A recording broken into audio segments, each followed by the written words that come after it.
বন্ধুরা, হাতিয়ার এক্সপোর্টের সমস্ত রেকর্ড ভেঙে একটা নতুন ইতিহাস গড়ল ভারত, যেখানে গত ৭৬ বছরের ইতিহাসে কোনোদিনই হাতিয়ার রপ্তানিতে এত বড় সফলতা পায়নি ভারত। কেননা হালেই ভারতের তরফ থেকে অফিসিয়ালি 2023-24 সালের হাতিয়ার এক্সপোর্টের ডেটা পাবলিশ করা হয়। আর এই ডেটা অনুযায়ী এবারের হাতিয়ার এক্সপোর্টে ভারতের অল টাইম হাইয়ে পৌঁছে গেছে। উদাহরণ হিসেবে এই রিপোর্টটা দেখুন, যার মতে ভারত প্রথমবার 21,000 কোটি টাকার অস্ত্র বিদেশে এক্সপোর্ট করতে পেরেছে, যা এক ঐতিহাসিক মুহূর্ত। রিপোর্ট অনুযায়ী 2022-23 সালে ভারতের অস্ত্র রপ্তানির সাথে তুলনা করলে এবছর মোটামুটি 35%-এর কাছাকাছি গ্রোথ হয়েছে এবং টোটাল এবছর $2.63 বিলিয়ন হাতিয়ার আমরা বিদেশে এক্সপোর্ট করেছি, যা একটা হিউজ নাম্বার। যদিও এবার এখানে অনেকে এটাও বলতে পারেন যে ভাই, আমেরিকা, ইউরোপ, ইসরায়েল আর চায়নার মতন দেশ তো ভারতের তুলনায় বহুগুণ এগিয়ে, সেক্ষেত্রে ভারত এখনও পিছিয়ে। তো তাদের জন্য একটা খুবই ইন্টারেস্টিং তথ্য দিই, যা আপনাদের খুশি করে দেবে যে ভারত হাতিয়ার মার্কেটে কিভাবে তাণ্ডব চালাচ্ছে। আমেরিকা থেকে শুরু করে ইউরোপ প্রত্যেকেই কিন্তু কয়েকশো বছর ধরে এই সমস্ত হাতিয়ার বানিয়ে এক্সপোর্ট করছে, কিন্তু ভারত এমন একটা দেশ যারা গত ৭৬ বছর ধরে শুধুমাত্র সমস্ত দেশ থেকে হাতিয়ার কিনেই গেছে।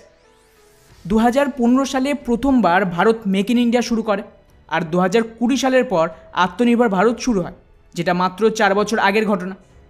এবারে খুব মন দিয়ে শুনবেন, ভারত যারা কয়েক বছর আগেও গোটা বিশ্ব থেকে শুধুমাত্র হাতিয়ার আমদানি করত, আজ এই রিপোর্টটা দেখুন, সেই ভারত মোটামুটি 85টা আলাদা আলাদা দেশে নিজেদের তৈরি স্বদেশি হাতিয়ার আর বিভিন্ন ছোটোখাটো কম্পোনেন্টকে এক্সপোর্ট করছে, যেটা একটা বিরাট বড় লাভ ছিল। আর এখানেই শেষ নয়, মেক ইন ইন্ডিয়ার পর থেকেই ভারত কীভাবে হাতিয়ার মার্কেটে দখল নিচ্ছে সেটা একবার দেখুন। 2016-17 সালে ভারত অন্য দেশে মাত্র 1,521 কোটি টাকার অস্ত্র বিক্রি করেছিল।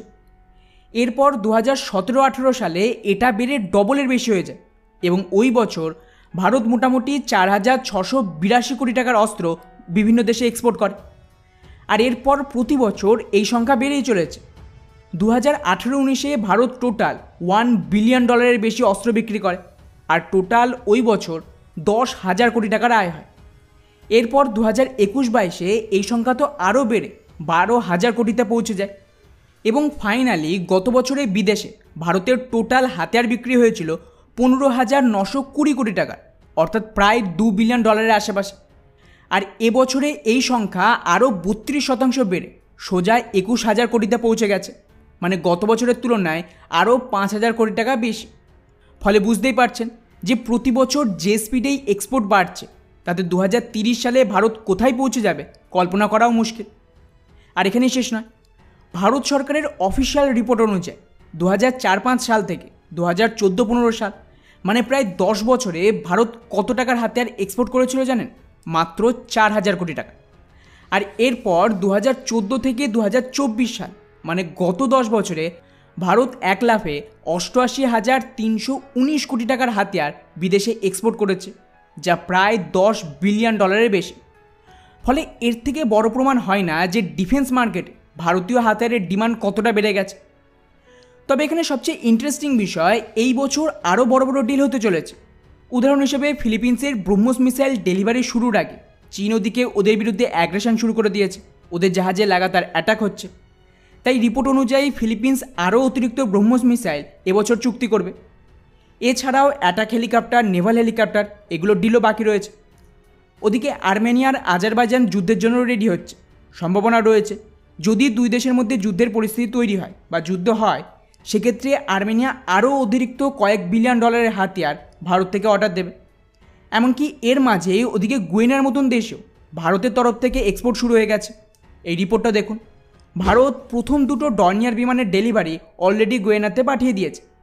আর এখানেও কিন্তু একটা নতুন করে লড়াইয়ের পরিস্থিতি তৈরি হচ্ছে। ভেনেজুয়েলার তরফ থেকে গুয়েনার যে অয়েল পাওয়া গেছে সেই ফিল্ডে দখল নিতে চাইছে। ফলে গুয়েনাও সম্পূর্ণ নিজেদের মিলিটারিকে শক্তিশালী করার জন্য রেডি হচ্ছে, আর এই সমস্ত অর্ডার আর্মেনিয়ার মতন ভারতেই আসবে। ফলে ওভারঅল ভারতীয় হাতিয়ারের স্বর্ণযুগ চলছে এবং এভাবেই চলতে থাকলে সেই দিন আর দূরে নেই যখন ভারত চীনকেও টক্কর দেবে এই হাতিয়ারের রপ্তানিতে। বাকি ভারতের এত বড় সফলতাকে নিয়ে আপনাদের কী মনে হয় নিচে অবশ্যই কমেন্ট করে জানাবেন। জয় হিন্দ।